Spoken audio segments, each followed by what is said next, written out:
was stabbed by a co-worker whom I was working with from the pension department. So, in fact, I just felt like it was a matter of jealousy somehow, because it was a matter of promotion at work.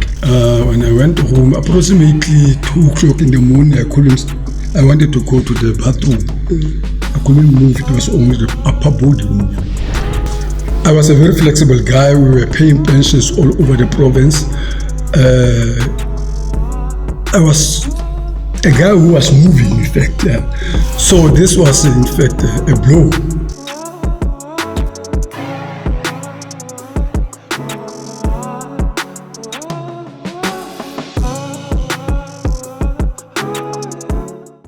Sanibonani, sesibuyile futhi ku-podcast yethu.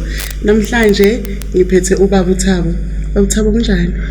Saphila, and how are you doing? Yeah, right. I'm good. I'm good. Okay. Yeah. Can you please tell us about yourself? Okay, my name is Thabo in Hebron. Born the second month.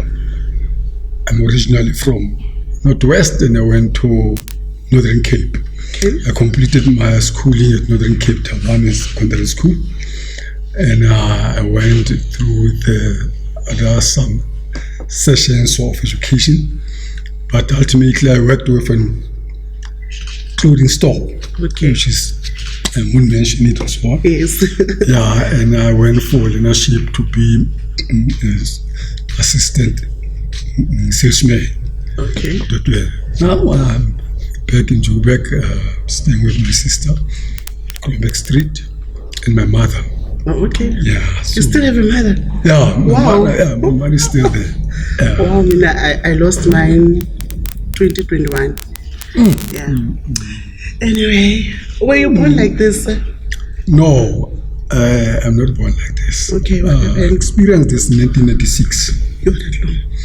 Yeah, but then I worked within the social development within Kimberley.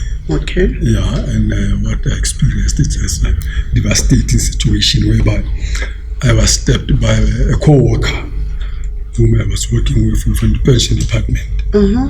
So, in fact, I just felt like it was a matter of jealousy somehow, because it was a matter of promotion at work. Okay. Yeah, we were working. It was a matter of like, we were calling it affirmative action, whereby you're promoted internally within the department. You'll be interviewed, a post will be advertised outside, but you'll start within the department. Okay. So I was supposed to go and work within legislation, in fact, within that month, 1986, November. Now, my son was born on the 11th of October, okay, 1996. Now, on the 11th of November, I experienced this. He was just making a month by then. So the guy stabbed me. He invited me to his place, as much as my place is in town. Okay. And he stays in township. He's originally from Abupani. Okay. Yeah, he was working with me. I was teaching him work and so on. But he was still on probation by then. I didn't know. I don't know what happened, in fact, because I thought I had a cramp, because he stabbed me from the back. So I just put my hand like this and check in his heart. After talking to himself and the girlfriend, as I may call her, and he just, without any quarrel whatsoever, stabbed me several times. And I was with my cousins by that time. So I asked him what's going on. He said, no, you're too forward and so on. So no, I don't understand. And in this situation, my cousin took me to the public hospitals. Okay. But I did have my medical aid. But by that time, I didn't have it with myself. Yes. So they took me to the private hospital. But I was moving with my 2 legs. I was walking like everyone. It was just profusely bleeding from here and at the back. In fact, here I didn't even realize that I was stabbed. They realized when I was inhaling and exhaling that the blood was coming out. So we went to the public hospital in Kimberley. Okay. Casualties, usual procedure. Yes. Yeah. So the doctors examined me, instructed the nurse to take me to the X-rays. I came back, they just stitched me and sent me home without any medication. So in this case, I put it forward. I claimed it with the Minister of Health. By then it was Mr. I don't know whether I should have called the name or not. Okay. Yeah, but they sent me home. When I went home, approximately 2 o'clock in the morning, I wanted to go to the bathroom. I couldn't move, it was only the upper body moving. I was astonished to wonder, I'm sorry. So that's what happened. Sorry for that. Yeah, sorry for that. Yeah. No, I wanted to go to the bathroom, but I couldn't move my lower body. It was only my upper body moving, and I was still bleeding here. Inhale and exhale. The last time I understand myself that I'm still alive, it was when I told my cousin that take me to the Medicity private hospital and take a medical card from my son's mother at my place in town, because by then now we were in Little Township. So no, then I blacked out. The only way that I realized that I was in the hospital, I was now in Bloemfontein. But before going to Bloemfontein or transferring me to Bloemfontein, they admitted me at Medicity, it's a private hospital. So I slept there, 2 days or so. So they sent me to Bloemfontein. He said it's a spinal cord specialist hospital. Yeah, so a week, I don't know what happened. But I realized after that they told me that, no, mister, you will sleep on this bed until we tell you when to wake up or go to the loo, so but we will look after you. But I had many medical attachments or so on. Yes.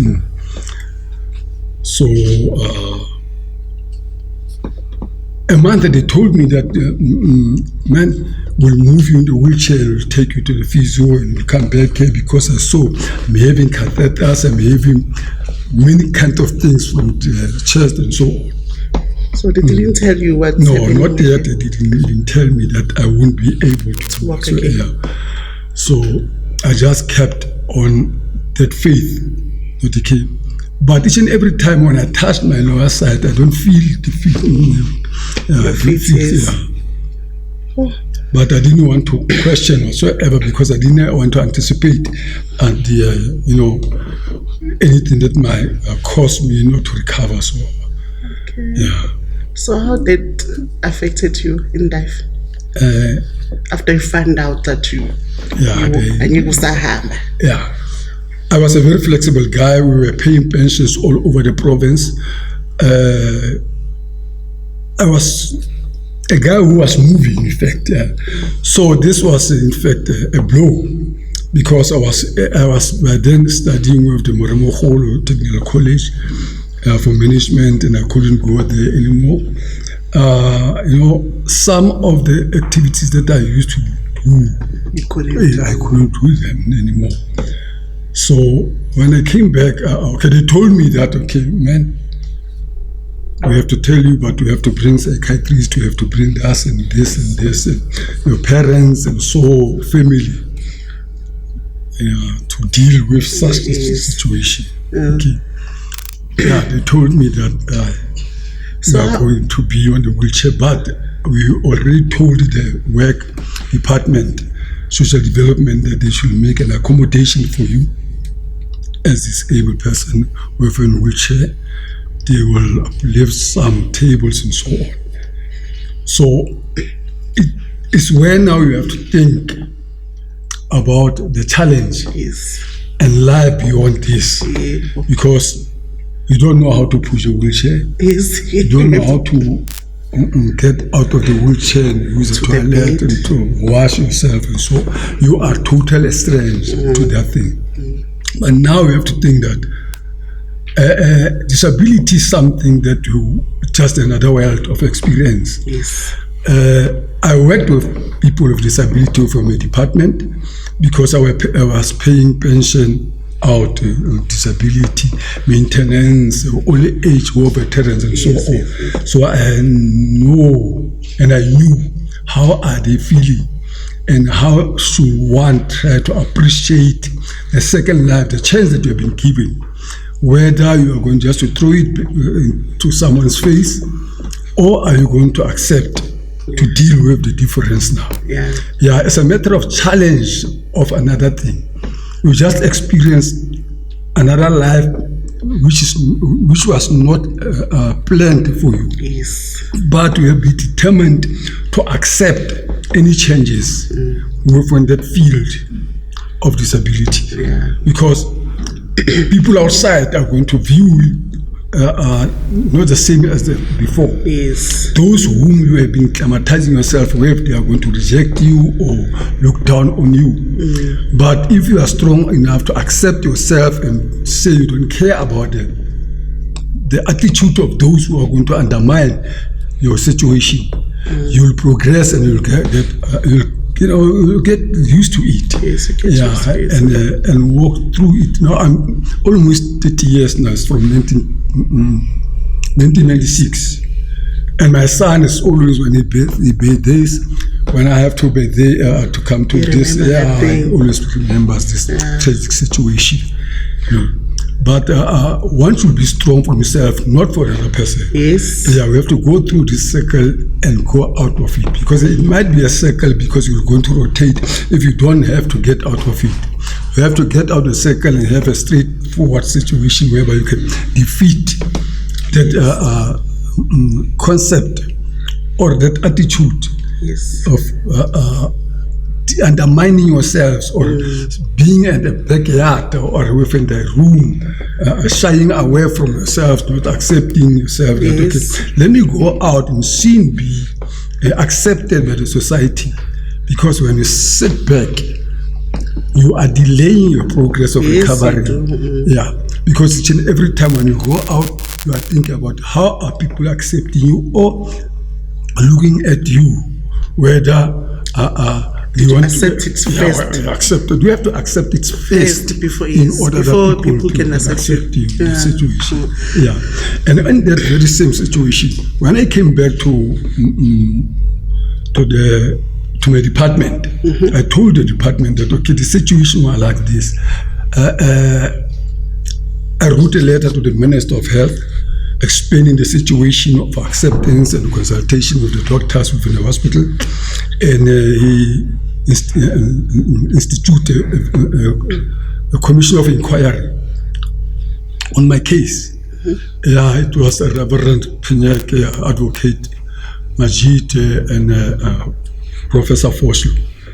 They investigated my case and found out that it was a negligence case, because I arrived there working on my own feet, but within a period of time, I'm declared disabled, or I cannot move on the situation. So the Commission of Inquiry found that, it was negligence. Now the Minister of Health instituted a preview or review panel within that case. Departmentally, that Thabo Hebron's case is unique, should be looked at according to the results of the Commission of Inquiry. There should be a review within this case. So they said they'll come back to us, because it was not only me myself. It was various cases that were included because of negligence around the department itself. But my case, I put it forward, and it was well investigated. I had an interview with Radio Teman in Radio Kimberley. They know the results. They are having the results of my interview and also the results of the Commission of Inquiry. I've written various requests to be reviewed and to be reinstated, but they failed. I still have documents, everything with them, with myself. Yeah. So reluctantly they didn't come back to us, and it passed 3 years. And after 3 years, when I went back to them, they said, "No, you are late. You cannot claim now because 3 years has passed." But I told them that no.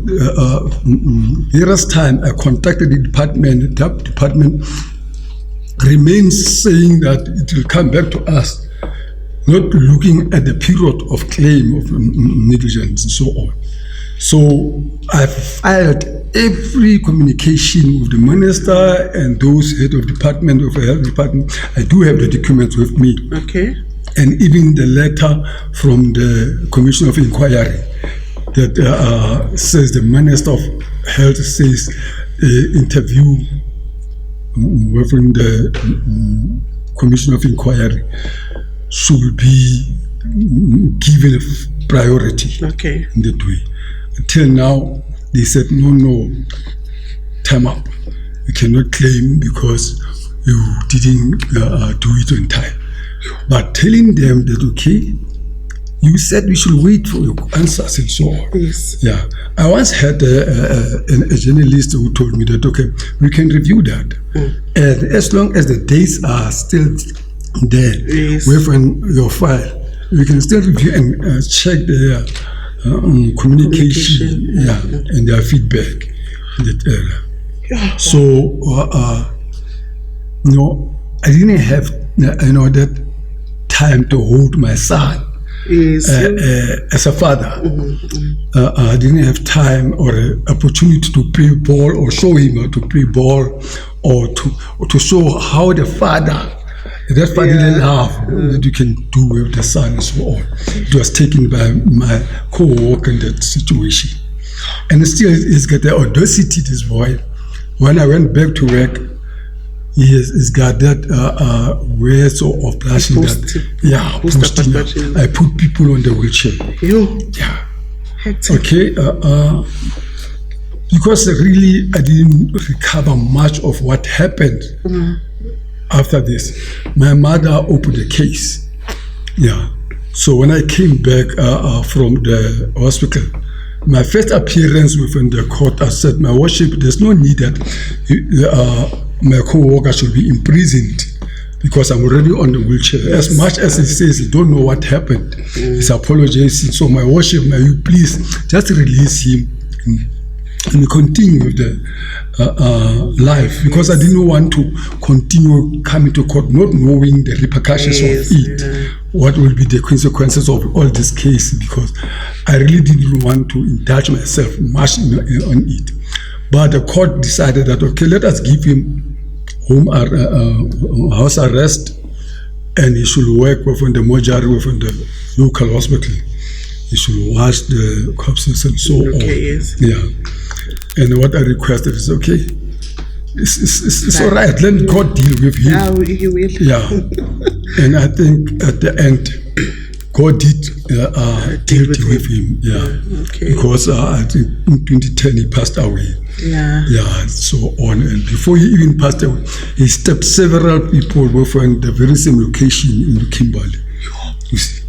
And he came back even to Mabopane, do the same thing, and ran back to Kimberley and so on. Do the very same thing, come back, and then he died within this hometown. Yeah. This is the situation. Yeah. So your family in support structure, how do they deal with you? Absolutely supportive. Yeah. Sometimes you give up in life. Yes. And as much as the family knows your strong points, they will deliberately leave you to see whether is it what you want or not. Yeah. Yeah. So within this circle of circumstances, I resorted to drinking alcohol. Yeah, because of living another life. Yeah, it just gave me 1 minute you were working, 1 minute you were sitting down.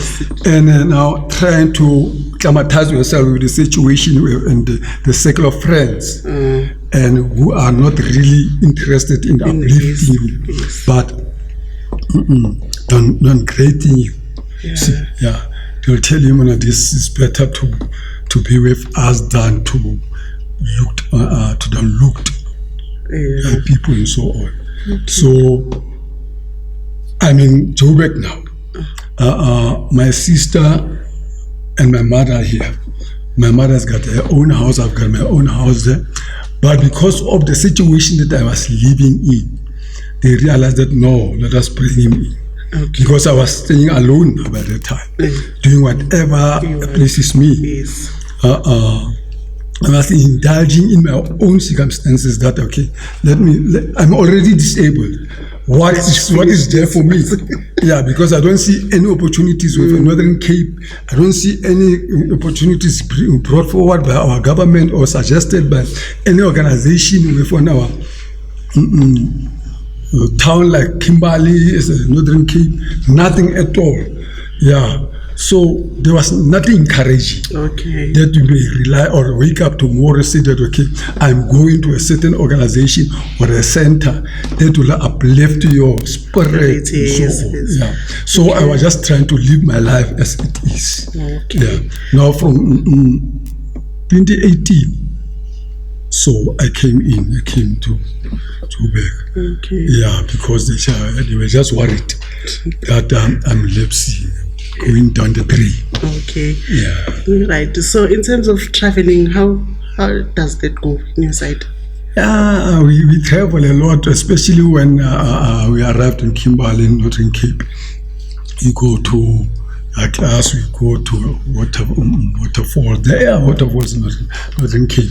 And you should know that we do have an ocean also. Yeah, it's Northern Cape. Northern Cape is broad. You should know this is the west. I should come. Yeah, when you go, there's a border going to Namibia and so on. So you should enjoy the tourism. The boat. Then I can't. Many. But do they cater for people with disabilities? Yeah. Sometimes you find that there's no space for us. There are those cities, like those who were inherited by so-called white guys and so boys, who usually prefer to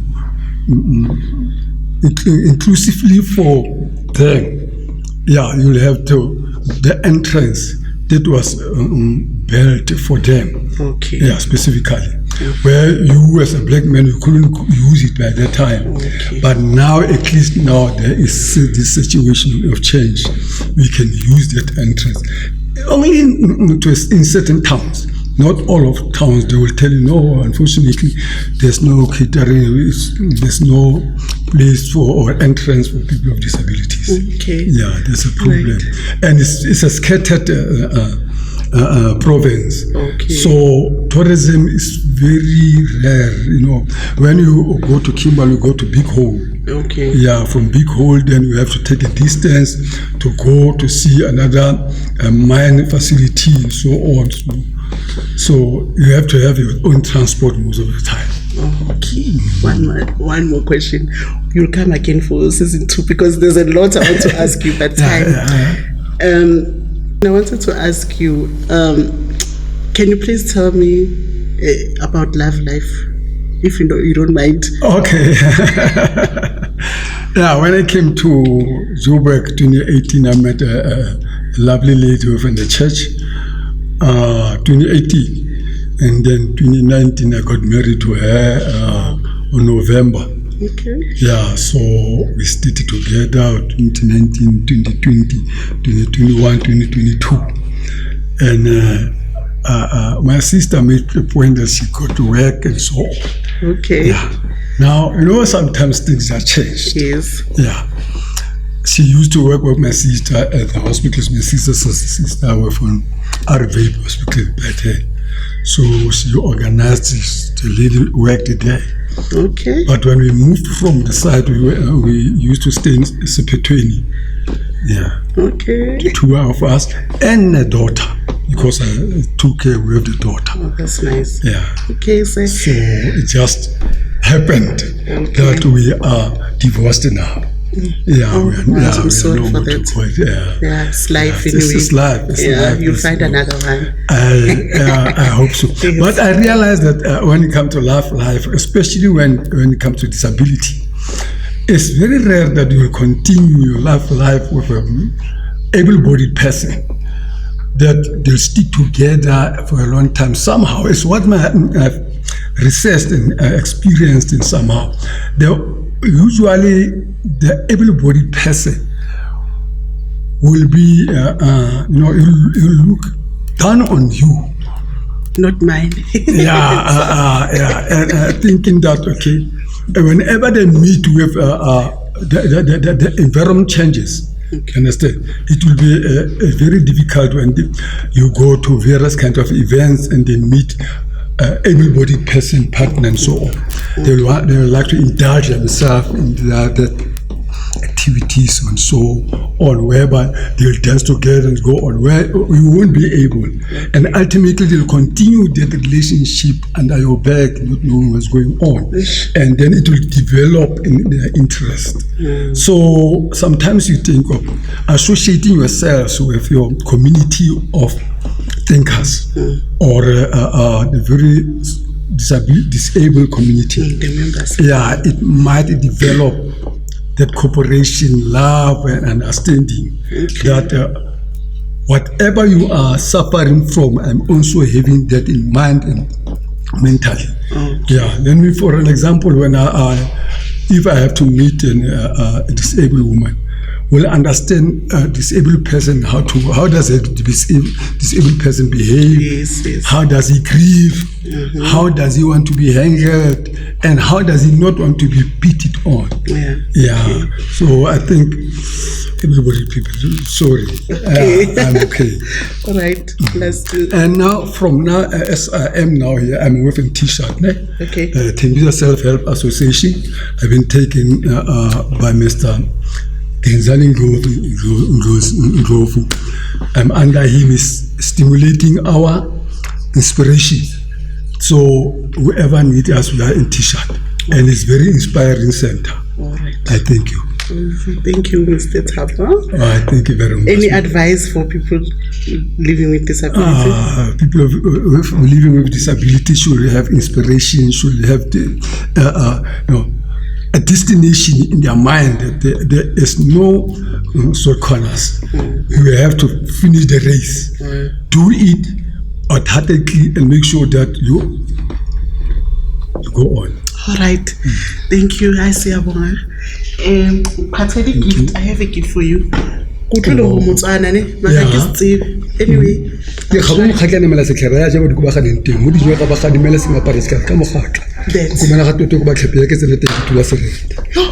Thank you.